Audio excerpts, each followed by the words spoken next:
Good to get started. We're good to go, Hurricane? We're good to go. Fantastic, fantastic. Well, welcome everyone. It's absolutely fantastic to be here tonight. My name is Antoine. I'm the new head of wine for Naked. This is my first Fine Wine Club testing, so I hope we'll do everything, according to the guidance we've been given. I'm accompanied with Emily, my right arm and absolute Hello. legend. How are you doing, Emily? I'm good. I'm good. I'm very excited for tonight. So I've already got my bottles cracked and breathing, ready to go. Excellent. Sounds good. And we are also, I guess, very, very lucky tonight because we have two wine legends with us from different regions. Kevin McCarthy, winemaker of Quelly Wines in the Mornington Peninsula, is in a shirt today, calling from Hobart. And we welcome you, Kevin. So good to see you again here, my friend. And Mike Garland, obviously the superstar of the cool climate in WA. How are you doing, Mike? Good, thank you, Antoine. Yeah, very good. Yeah. Need to be as Fantastic. warm as Kevin, though. I'd love to be in a t-shirt. Well, everyone's jealous of Kevin, so Yeah. it's always been the case. You've got your Yeah, scarf well, on. sort of. So welcome everyone, and once again we are super excited to have you here for a little less than an hour. Before steering the focus to our two winemakers here tonight, I wanted to give you an overview of the six-pack you received, in I guess in the past few weeks.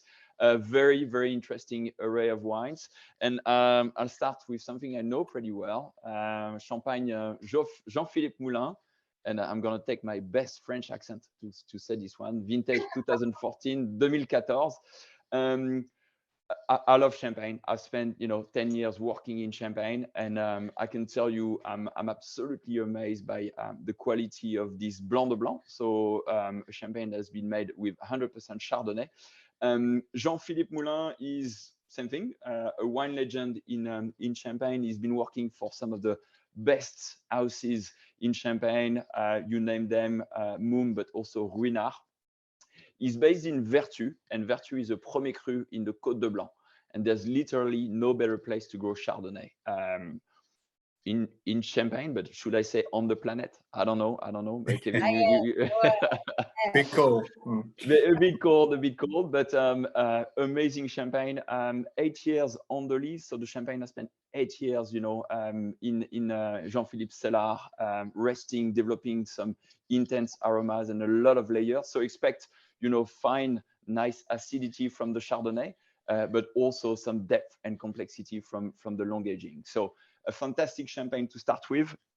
The second one on that box is, and I'm not really sure I'm doing them in order, but I'm just picking the thread lightly from Josh Pfeiffer. This is 2021 Barossa Valley Shiraz. I'm sure most of you would have heard about Josh. Fourth generation, Barossa wine grower. He basically grew up in the Grange vineyard. What I love about his wines, Josh, is that he's taking a minimalist, intervention approach, and I think it balances very well. It suits very well, to the style of wine he's making. 2021, sorry, an amazing vintage in the Barossa. So expect something, I guess, full of flavors, something rich, not in your face though. All of Josh wines are really refined, really elegant. So I think, just an amazing Barossa Valley Shiraz, really good and approachable now, but something you can put, in your cellar for, 5 more years easily, if not 10. Then we're going to stay in South Australia, go down a little down the coast, and go in where what's called the Terra Rossa birthplace. I name it Coonawarra. And I have a bottle here of Peters Douglas Over the Line 2019. Coonawarra Cabernet, that's probably something that was meant to be. Peter Douglas, same thing, a wine legend.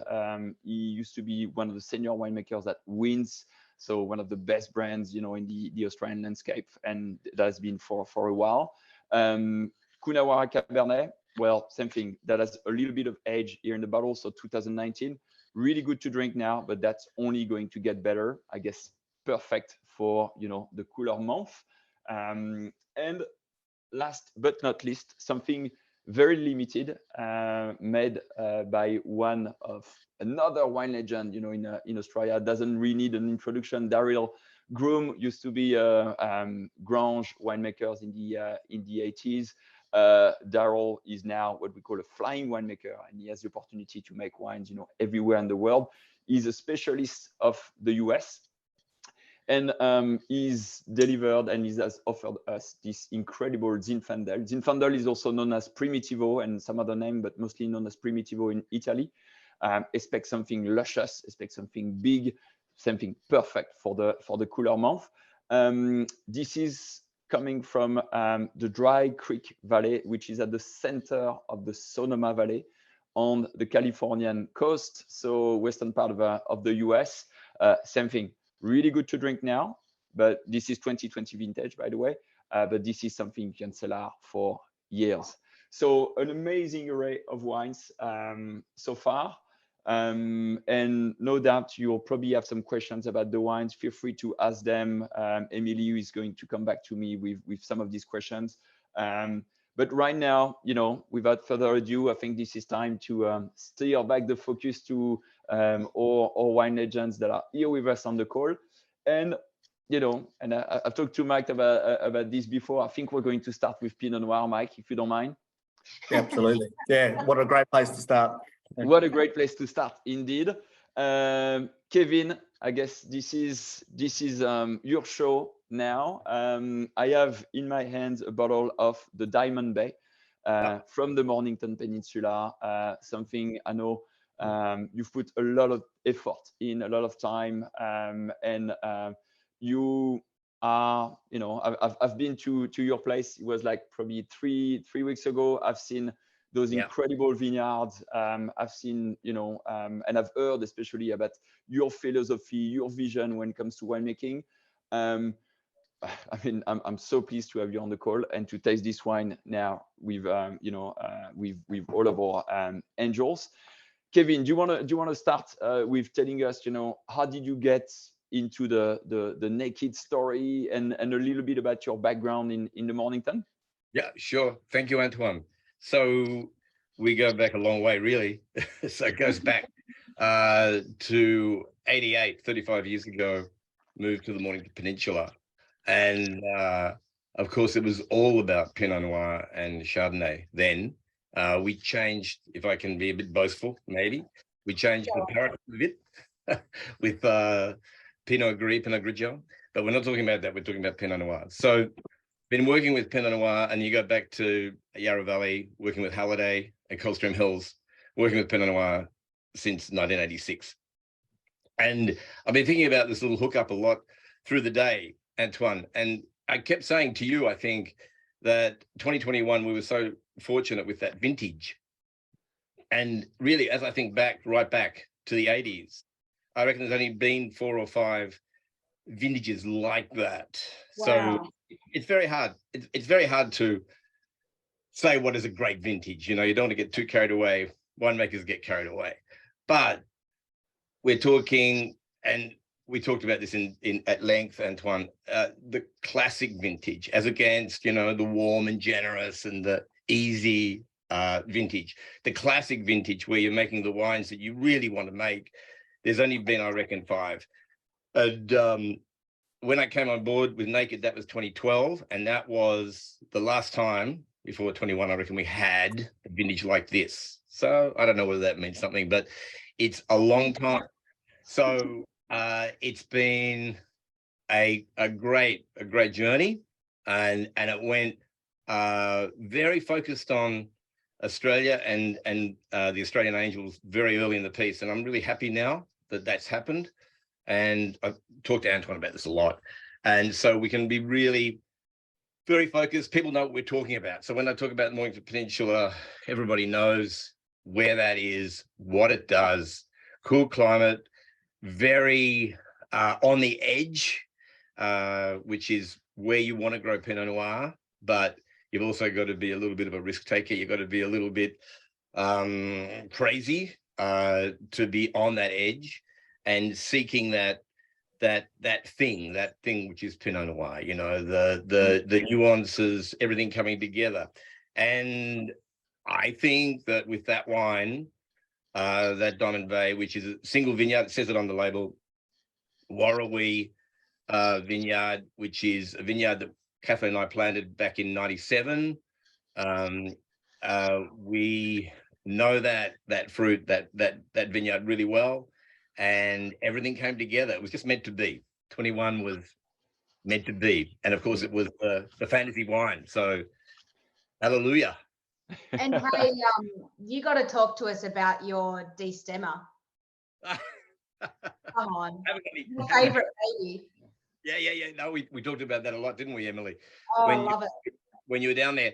So yeah, with the fantasy wine, we were able to get the dream bit of gear, the Vaslin Booker Ossleys destemmer, which is really, as I said to you guys when you were down, and it's true, absolutely true.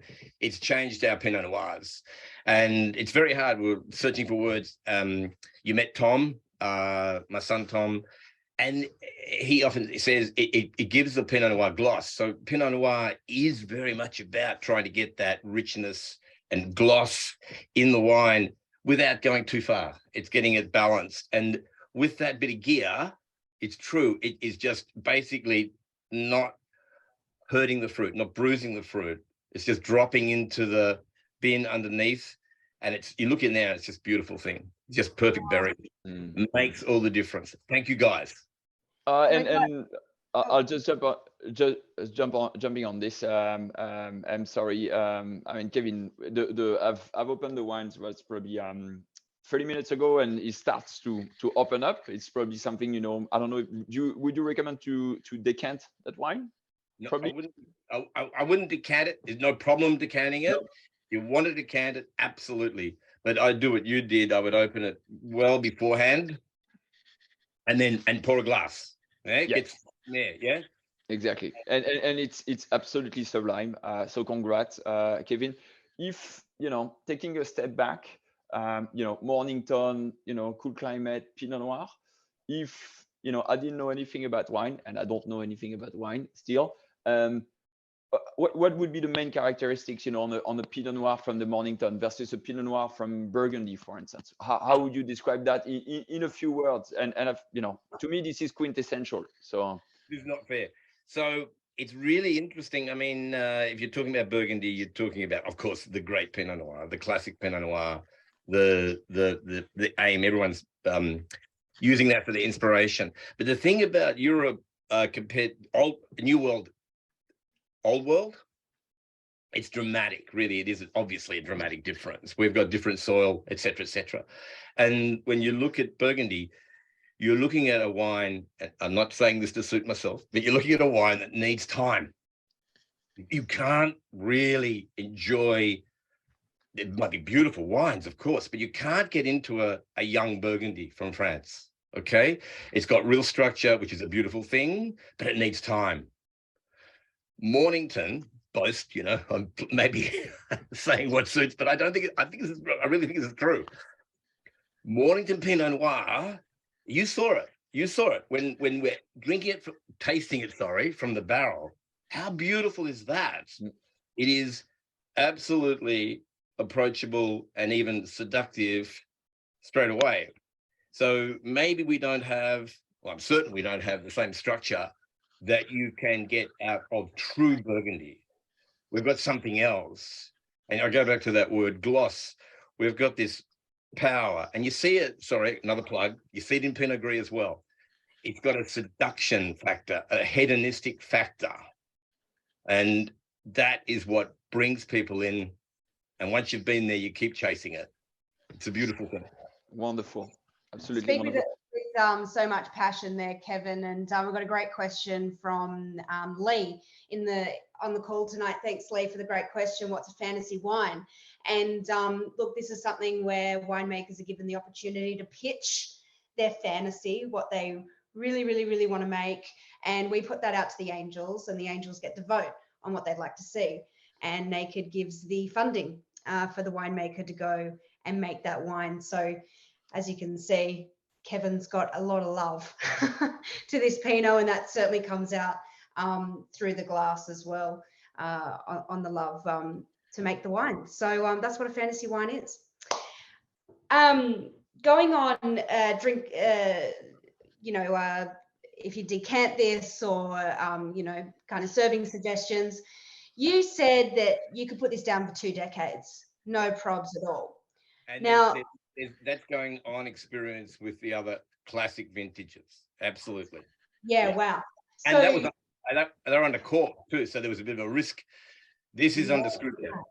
So maybe longer, who knows? Yeah. So I've not been fortunate enough to try a Pinot that's 20 years old, or maybe I'm not old enough, I don't know. What kind of characteristics are we going to see, just say in a decade's time, compared to now? Okay. It's very, very difficult question to answer, but I'll try. So you will obviously lose all the primary fruit, the fresh fruit, and it will turn much more, we just say developed secondary, but that means nothing. So think of leathery, but it's a beautiful character. It's not a fault. Okay. Color changes dramatically. You will get much more obviously brown brick in the color, particularly with Pinot Noir. Pinot Noir hasn't got a lot of color in the first place. And then the structure of the wine might be the most dramatic change. It is really, these wines, I think the Diamond Bay and our other top Pinot Noir, the 17 Rose, they get this really superb satin structure, if I can put it that way. So it's a really extraordinary sensation, palate sensation. Great with silkiness. Is that what you mean? Like it kind of is all like silky and Which is what the Burgundians talk about that. The Burgundians talk about that. So I think we're getting, with the age, we're getting something maybe, coming together maybe with the older Pinot Noirs out of France. But that's a big pull, I don't know. But it is a dramatic change from the fresh, young, of course, Pinot Noir to 10 years and then 20 years down the track. Everything starts to slow down after about maybe 5 or 6 years. But you will, even under the screw cap, you will get development, and it will be beautiful, I'm sure, with that wine. It's absolutely stunning. Sorry, go ahead. I'm just saying, I can only imagine, because it tastes so beautiful and lovely mouth coating and beautiful bouquet and just stunning. So I don't think I could keep my hands off it for that long. Yeah, I'm glad, Kevin, that you're jumping on basically this well, when it comes to the texture, the mouthfeel itself, because this is really what I get, the silkiness here, and also obviously very, very clean fruit. But I think this is one of your trademarks, just to have this very, very clean fruit throughout, not only in the Pinot Noir and so on. Can you tell us a little bit about the vineyard specifically? Is that well, how big is the vineyard, for instance, and why, for instance, you've identified, this vineyard back many years ago? Yeah. So it's the Warrawee Vineyard is in the Balnarring subregion where we live. Also, our vineyard is in the same subregion, Balnarring, and it's a warmer part of the Mornington Peninsula. So we're down close to sea level. Red Hill, Main Ridge, Flinders Marsh, much cooler, of course, because they're not higher. So we get significantly more warmth. And these vineyards, most of our vineyards face north, but the Warrawee Vineyard is true north aspect, so warmer again, chasing the absolute maximum warmth we can get on that north. The soil is not great rich soil, which I think is good. So the vines are working, they're not spoiled, but we don't irrigate. Really important. No, all right, keep going. All good. Yep. We planted the first stage, which was all MV6 clone, in 97. And then we planted another 2 acres of 114-115 clone in 2000. So that wine, the Diamond Bay, is majority MV6 with a little bit of the 114-115 in as well. But MV6 clone, I keep saying it's the winemaker's clone. It is such a beautiful clone of Pinot Noir. It does give you the rose petal, the violet, the things that are very elusive in Pinot Noir, and MV6 delivers. And the great thing about MV6 for us is it's an Australian selection. It's an Australian clone, which is extraordinary. And almost impossible to get in Western Australia. Really? Yeah, it's so frustrating. Yeah. Why is that, Mike? West Australia has very, very strict quarantine laws, and so there's a fraction of MV6, but I know because my son Callum is over there in Geelong, and everything is MV6. And but anyway, we've still got a bit of catching up to do. We are very lucky. It's just pure luck, I reckon. But it's as you say, the older vineyards, you know, from the 80s and the 90s are planted majority to MV6. So we've been very, very fortunate. Yeah. Well, Kevin, do you want to raise your hand and then, you know, try to sneak in some MV6, to so that Mike can access a little bit there? That would be a fantastic project, you know. This isn't recorded or anything. No. Could be some serious trouble. Yeah. Okay, we haven't said anything. Sorry. Just on that, Mike, who snatched that up? Are they the big players that are they really old, the plantings that are there where you are right now? Of Pinot clones? Of that clone, yeah. No, in Western Australia, the little bit that's around is very, very tiny. And it's the West Australian Vine Improvement Association have very limited amounts of it. So a lot of the original plantings of Pinot, so the older vineyards of Pinot in Western Australia, were planted to two clones, mainly D5, V12, which they call Upright, and another one which they call, I don't actually know the number of it, they call it Droopy. So both actually sparkling clones. And so Western Australia got a really bad rap for Pinot 20 odd years ago, but now we're finally getting decent clones, and the quality of WA Pinot's improved out of sight in probably the last 10 or 15 years. Wow. Okay. Super interesting. Makes sense. Yeah. Great. Kevin, is there anything else you want us to you would love to share with us on the Diamond Bay? I see there's a number on the bottle. Is that because it's a limited edition? Yep. There's only a very small amount made. Every bottle's got its individual number. Floating around somewhere in the office should be numbers 1 to 12. That's right. We've gone through them all.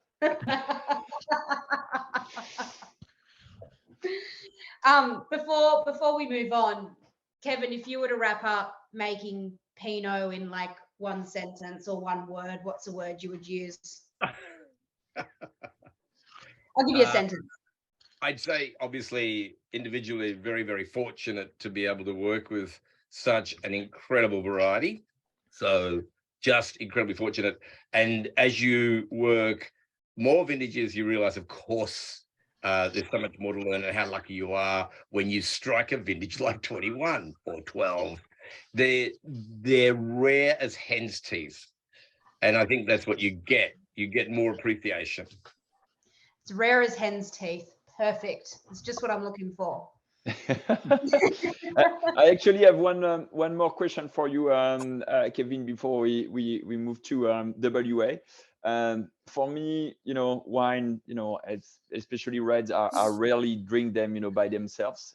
I think I can drink this one by itself, absolutely no problem. But if you add one specific, pairing to go with that wine, what would that be? I'm going to be really a bit boring and just go butterfly leg of lamb on the barbecue. And I just love it. It's going to be the great lamb, which we get down our way. And I'm sure everyone else can get it. But with the rosemary, just really simple. Don't overcook it. And it's going to be pink. And how good is that? as a match the perfect lamb pink with Pinot Noir for me. That's it. It's such a good time of year right now to have that. Yum, salivating. Indeed. Well, I'm salivating right now, I can tell you. Kevin, thank you so much for everything that you've shared with us. Thank you so much for being here. Thank you so much for being a Pinot, lover, and I can just I'm so amazed, by this wine. Once again, I'm really new, in this experience, and actually, and M, you can confirm that we're testing, about 30 wines a week, something like this, and there are only two wines that have rated, way above the pack, what I call 96. One was the Diamond Bay, and the other one was the Babbo and Mimo Malbec Reserve. So a very, very good transition, very good segue, And I can confirm that is true. So that's why, it's absolutely, I'm not making that up. But Mike, welcome again. Thank you so much for joining us, from Denmark. When we discussed that before the call, such a beautiful part of the world. Mike, you're same thing, what I call the wine legend. You're just a specialist of Cook Climate, and thank you so much for, I guess, making that Babbo and Mimo Reserve Malbec, which, from what I've understood, is exclusive to the Fine Wine Club. Is that correct, Emily? Yes, it is. Yes, All correct. right. So, Mike, without further ado, again, I'd love to hear a bit more about your story, hear a bit more about, how you get, acquainted with Naked, where does it all started, and maybe, lead us to this wine that I'm going to open right now. Yeah, great. Thanks, Antoine. Thanks, everyone. So a little bit about sort of my history and background. I came to the area, the Great Southern in WA in 1996. So I've been sort of making wine since then, and spent my entire 26 years in the Great Southern making wine at various, with other little stints in Germany here and there, to learn a bit more about Riesling, and so through various a lot of work. I'm sort of I also do a lot of work with Plantagenet, who's one of the founding wineries of the region. I did a lot of work with Castelli Estate, and then sort of we're relative newbies to the Naked scene, although there's a few winemakers down our way, and obviously they get a good rap with Kobe and Paul and so forth, and so time came for a change, and I had my son who'd followed me into the winemaking game, and he's pushing me to do something together, and then hence the idea and the concept of the Babbo and Mimo concept coming on board. So Callum's making his wines in Geelong. I'm still over here, based down in Denmark, and involved with the Great Southern side of things, and got in touch with Naked. They took it on board, and then the rest is history, and away we go. So and one of those things with, like, for me, the Great Southern, for those that aren't familiar with it, I think it's Australia's largest single region growing region. In fact, it could even be the largest wine growing region in the world. So it covers, there's 5 sub-regions, and that includes Franklin River, Mount Barker, Parongarups, Albany, and Denmark, and all 5 of those sub-regions are very different. And I mean, and from one end to the other, you're probably looking at 150 kilometres in north-south direction, and probably 200 kilometres east-west direction. So it's a massive big region. State, and a big area of that state, like huge. My gosh, it is huge, and it's amazing. You've got your varieties. You've got your Riesling and Shiraz would be the 2 most common varieties grown in the region, and that does really well over all of the 5 sub-regions. They're all different, but it does really well. But then you have all your other varieties that grow, and some. So Pinot and Chardonnay do well in Denmark, and do well in the Parongarups. And then you've got other Cabernet varieties even, which you wouldn't normally consider in such a cool region, but in certain spots in Mount Barker and then up in Franklin River, absolutely excels. So, and one of the differences I've seen over the 25 years is that when people were coming in and vineyards were taking off in the 80s and 90s, people were planting everything. There was just this massive fruit salad that because we can grow everything, and what I've seen over these, it's like sooner or later people start realizing that there is differences, and there's quite large differences between the sub-regions, and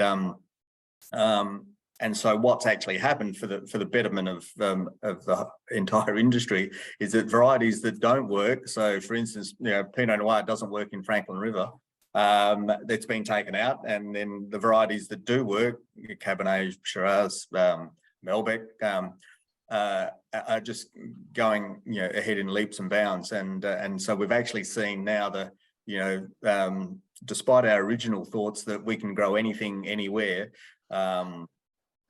with actually probably the French have got a pretty good thing going when they know that you plant the right things in the right region. Well, I'll take that for the French. That's one. Yes, no, it's a definite plus. Yeah. Well, yeah, exactly. They're so lazy, and so many other things. Mike, I'll take that as a plus. Yeah, that's a good. Yeah, absolutely. Yeah, and that's one of the things. Sorry.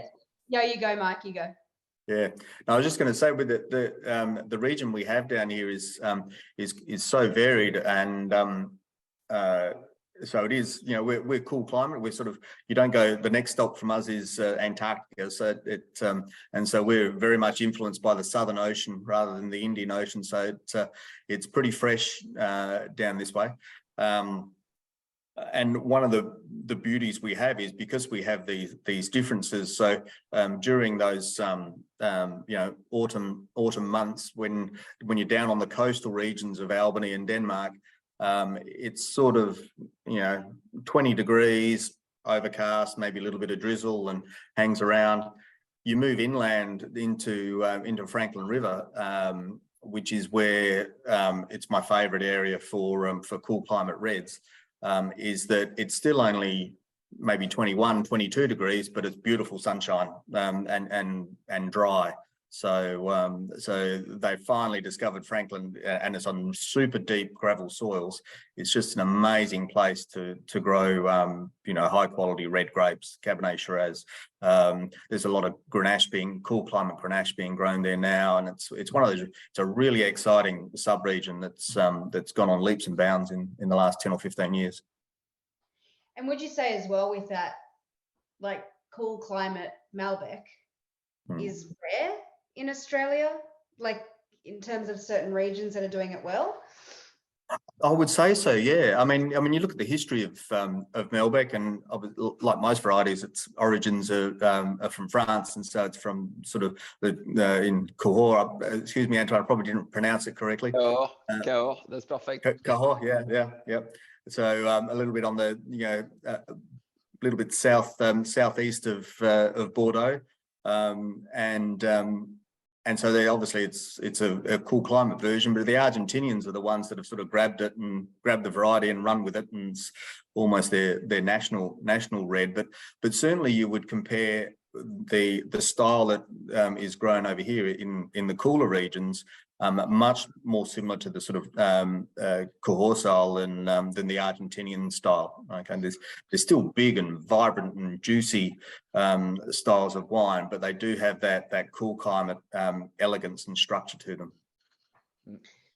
Absolutely, and it's got that little touch of earthiness as well that I just personally love.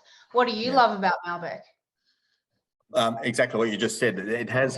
I mean, I've been playing around with Malbec for probably 10 years or so now, and mainly used it, as most people do, use it as a blending tool, because it's one of those varieties that has this amazing color. It's got this amazing big mid palate flavor hit. It's got a lovely rich tannin hit. So it fills all the gaps that most of the other red varieties don't have. And so it's sort of, I heard it described once, it's sort of the wonder bra of the grape varieties, because it just makes everything look, it makes Cabernet look more like Cabernet, makes Shiraz look more like Shiraz. It just gives everything this amazing lift and vibrancy to it. And that's the thing, it's that I love about Malbec. It's and then when you get good vintages, and like Kevin was saying, good vintages don't they don't come around every year, and we get them occasionally.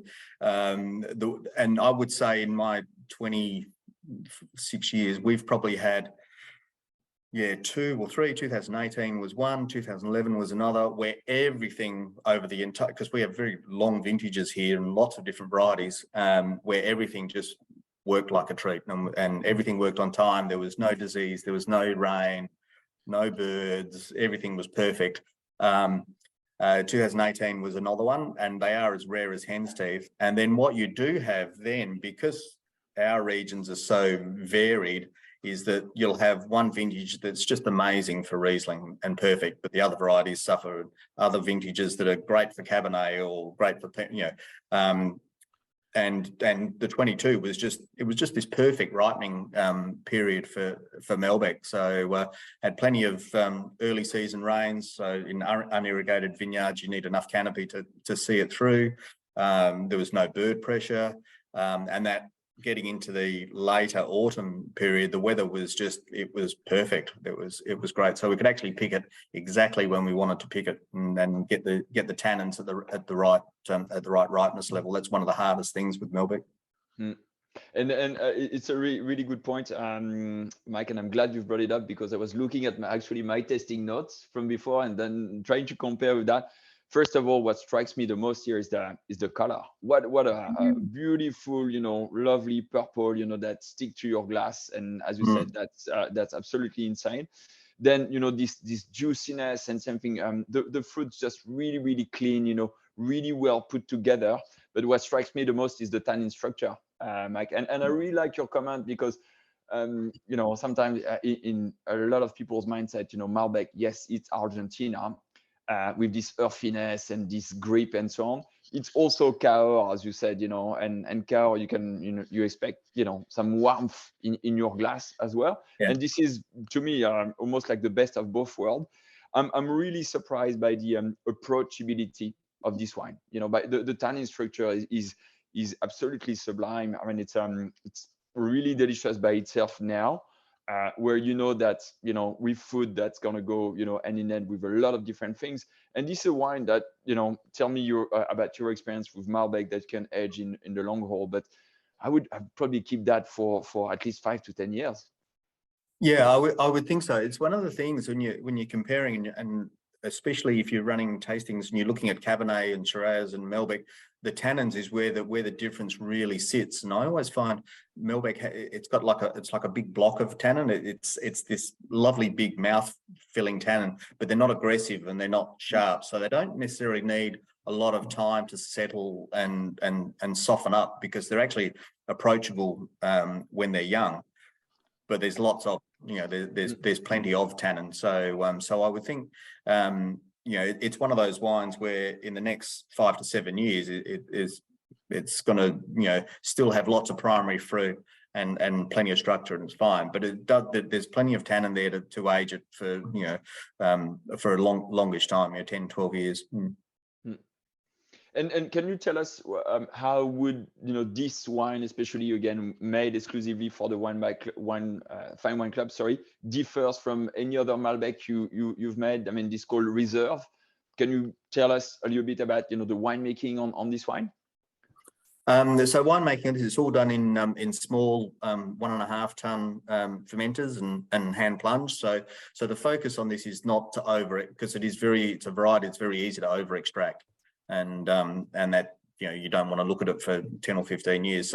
So really careful not to over extract the wine. So we're trying to, the tannins we're trying to pull out of those nice soft round fuller tannins. So it's all hand plunged 2 to 3 times a day, and again not left on just left on skins early enough for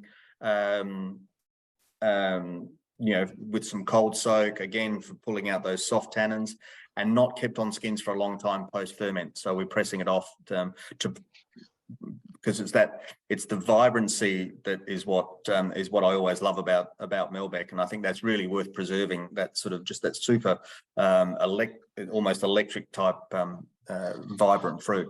So. Hey, Mike, we've got a great question in the crowd from Mids here. What wine is Malbec most similar to, would you say? Or is it a league of its own?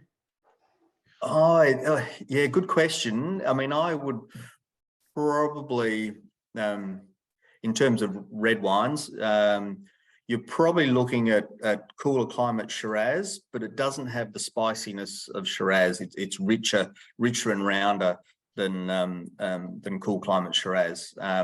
You probably it's probably, if you're looking for a more distant, it's most distant from Cabernet.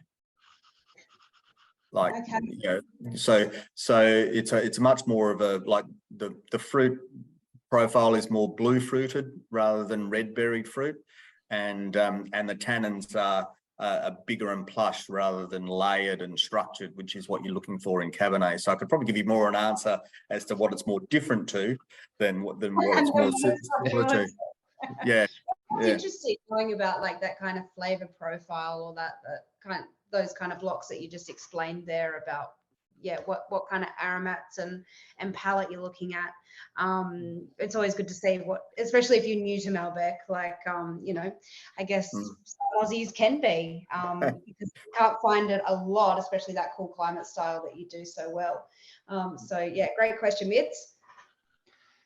And I have $1 million question for you, Mike. What does Babbo and Mimo stands for? It's Italian, isn't it? It is, yeah. Okay. So unfortunately, my ancestry isn't Italian, but my wife's ancestry is, and so so when we're looking at sort of the quote with like something that embodies our father and son type approach to it. So so Babbo is Italian for dad, and Mimo is sort of Tuscan dialect for small child. It's like a take on Bambino.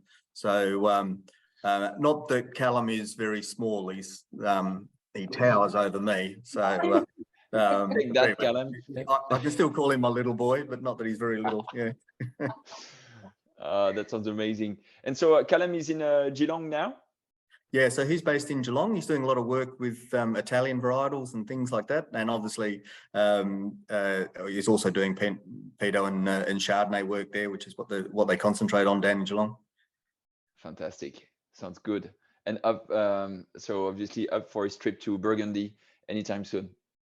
Yes, he's looking forward to it, and I'm looking forward to being very jealous. Yeah, indeed.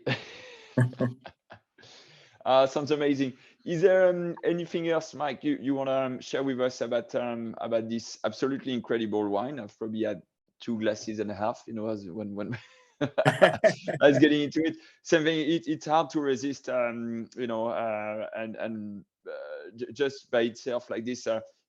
I'm probably in a room where it's about 13-14 degrees, and it's just, you know, not when it's not too warm like this, you know, slightly, I wouldn't call it slightly chilled, but with this, you know, pretty fresh like that, it's absolutely amazing. It's a treat. Yeah, again, because the tannins aren't aggressive, like, you know, I mean, we have a tendency in Australia to drink our reds too hot and our whites too cold, but somewhere in that sort of mid-teens is perfect. And when you were talking before, like with Kevin, as far as decanting, sometimes with super fresh, vibrant young wines like this, you know, decanting is probably not so a lot of people talk about decanting older wines and getting air into them. Sometimes it actually helps very young wines too. So it, you know, just helps them settle a little bit. And but the other thing is too, like you said, open it early, get a glass, and then just watch it change as you know, every next glass. Yeah. So if you can wait, and if you have yeah, some that's right. left. But maybe last question for you. Sorry, Em, one question about food pairing as well. Mike, what's what would be the best dish to pair that incredible wine with? I'm just trying to think of a French dish, but Antoine, you'd probably lead me there. But I do think the Argentinians, and that's the reason why they've probably grabbed Malbec and ran with it, because it really, with like some of their traditional smoked meats and smoked ribs and things like that, it just sits in there with that earthiness and richness of the tannins. Those sort of that's what I'd be matching it with. I'm with you. Yeah, I'm with you too. I'm just imagining like a nice venison backstrap with some. Absolutely. Yes. It's well seasoned with this. Hey, we had a great question from Lulu, who's on tonight, asking if you're drinking other wines alongside a Malbec, what would be a good wine to have before you have a Malbec and then after, if you were drinking other wines in an evening? Oh, so if you're doing like a progression type tasting and meal and things like that, you'd be you wouldn't want to be having that, say, before a Pinot or before a lighter Grenache sort of style. They'd be one, in terms of reds, you'd be having them before, and then looking at more structured tannic sort of varieties afterwards. So you're looking at Barossa Shiraz, say, and Cabernets and things is what you would progress to, and the Malbec would sit right smack in the middle of that sort of range. And going with that beautiful main meal as well, of course. Absolutely, yeah. Nice, great question, Lulu. Thanks for popping that in. That's all the questions that we've had come through. If anyone else has any questions on the chat, did I just see another one pop through here? Oh, people are just saying, now I want some smoked ribs. So you're making people hungry. Yeah, I'm starving as well, Mike. That was an incredible description. And one thing I wanted to ask you, Mark, if we step back from this amazing wine as well, what are your projects right now? Or maybe is in the past few years, what are the things or what are the trends that you've seen, in WA, but especially in Franklin River? What's the hippest thing in town? Yeah, look, there's some really interesting stuff happening up in Franklin. Like I mentioned, that area was the original plantings went in the mid 90s, and it was when Australia was going through this massive boom, and it was all this massive fruit salad that was done there, and most of them were those tax investment schemes and things like that. And then fortunately they've all gone, and all those vineyards now are in private hands. And the stuff that they're doing up there, there's lots of bushvine activity going up there, like bushvine Grenache and bushvine Mourvedre, bushvine Tempranillo is happening up in Franklin, and it's great. So bushvine material is really interesting, but we're used to seeing bushvine material out of McLaren Vale and Barossa and Swan Valley and hot climates, and so seeing cool climate bushvine material is really, really interesting. And some of the wines coming out of them are seriously good, seriously good. Yeah. And a lot of other stuff that we're working on is so that's happening a lot in the Franklin region, but in the other regions of the Great Southern, so more down here in Denmark and also in Mount Barker, is lots and lots of work with new clones in Pinot and Chardonnay, and I would say, so over the 20 odd years I've been doing it, is the biggest change winemaking wise over that period has been with Chardonnay, and we're seeing some amazing Chardonnays coming out of the region. And the biggest change viticulturally has been with Pinot. So that'd be the two I would pick as seeing the biggest changes over that sort of short generation. Yeah. Amazing. So I love that. I love change, and to hear about this bush vine in such a cool climate area. It's incredible. What are the varietals they're planting? What are these bush vines varietals there? So the ones that are up in up in Franklin. So there's lots of bush vine, Grenache and Mourvedre, and also Tempranillo. That'd be the main three that they're doing bush vine. There's also a few doing bush vine Riesling and things like that as trials. So that's really out there and be interesting. Wow. Yeah. Incredible. It's one of the, Riesling, it's does so well in our region, but at least people are giving it a crack and doing something different. Oh, amazing to hear. Do we have any other questions, Emily? Yeah, we just had another question come in from Scott. Thanks, Scott. Just wanting to confirm that this is 100% Malbec or a blend, and if it does have a bit of a blend in there, what's in there? So it's not 100, it's about 95, I think. And so it's got 5% Shiraz in it. So just it's sort of working the opposite way around. So often I use Malbec to blend with Shiraz to give this bigger body, this bigger hit. So I put 5%, it just mellows it out and just gives it like a little touch of sort of spiciness to it on the palate. So just as a bit of a complexing factor, but it's 95%. So nice. There you go, Scott. Lovely. Close. Good question. Very close. And what's the rule? It's like you can play with 15%. In Australia, you don't have to put it on the label, but it is always great to know from a winemaking side, what you're doing to feel out the wine a little more, just like to use Malbec to do that, but this time the Malbec is the hero, so that's awesome. Fantastic. Well, Anton, I think we're at time. We're good?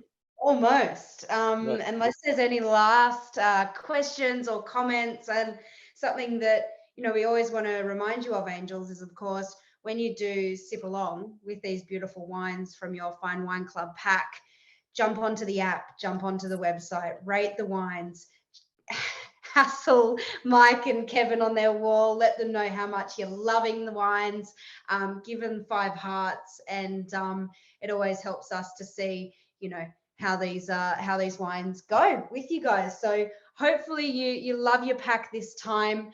It always feels a little bit long between drinks from March to June. So cheers to you all, and thanks so much for your support.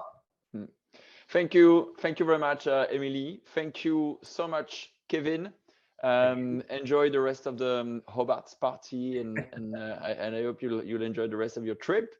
Mike, it was an absolute pleasure to have you here and to hear about those wonderful, I guess, experiments and the future of Franklin. I have to say, I'm just super happy to share this hour with you guys. Those 2 wines, just incredible. I hope you enjoyed the selection, Angels, and I can't wait to see you next time. And I think this is in September, right? That's it. Fantastic. In the meantime, as rare as hen's teeth, that's what we're taking away from this tasting. Yeah, also, Malbec is like a wonder bra for the grapes. I think the result is absolutely amazing, So 1-1, Kevin, Mike. Yeah, that's great. Yeah. Well done. Thanks, Mike, Kevin, see you soon. Thank you so much for everything. See you. Thanks a lot. Bye-bye, Emily. Bye-bye. Bye-bye. Take care.